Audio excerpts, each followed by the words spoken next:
আদিবাসীদের যে ঘরবাড়ি জীবন বৈচিত্র্য কীরকম কীরকম বাড়িতে তারা বসবাস করে সেগুলো আমরা এখন দর্শক মণ্ডলী আপনাদের দেখাবো। এখানে আমরা চলে আসলাম। এখানে দেখেন রান্না করার স্থান অনেক সুন্দর। এখানে শুয়ে থাকেন গরমের সময় হয়তো বা। অনেক চমৎকার আদিবাসীদের স্থান আর কি এটি, অনেক সুন্দর। এবং আদিবাসীরা কি কি তৈজসপত্র ব্যবহার করে রান্না বান্নার কাজে, হ্যাঁ, এরপর হচ্ছে শিকার, সব কিছু আমরা এখানে দেখতে পাবো।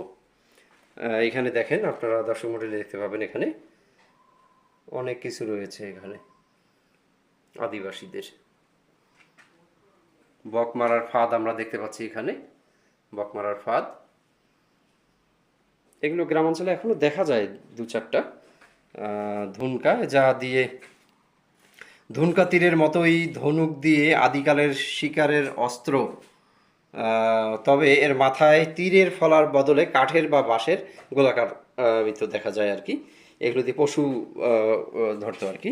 জমকুরাল, এগুলোকে বলা হয় জমকুরাল। জমকুরাল আদিবাসীরা শিকারের কাজে ব্যবহার করে থাকেন। জমকুরাল দেখেন দর্শক মণ্ডলী, জমকুরালগুলো।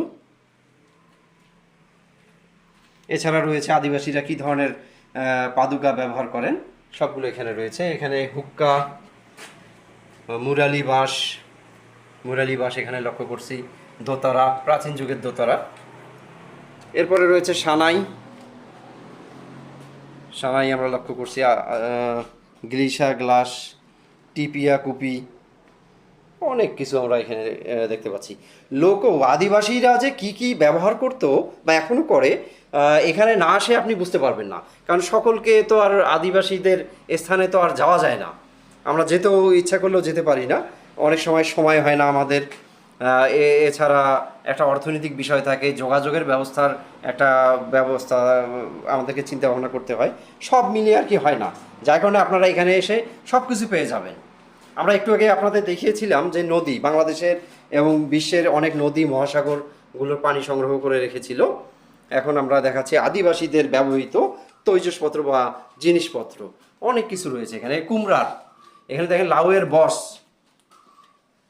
লাউয়ের বস, এখানে বিভিন্ন জিনিস রেখে দিত তারা, অর্থ, তারপরে খাবার, ব্যালান্স চাকতি, বাটি, বটি আমরা দেখতে পাচ্ছি এখানে।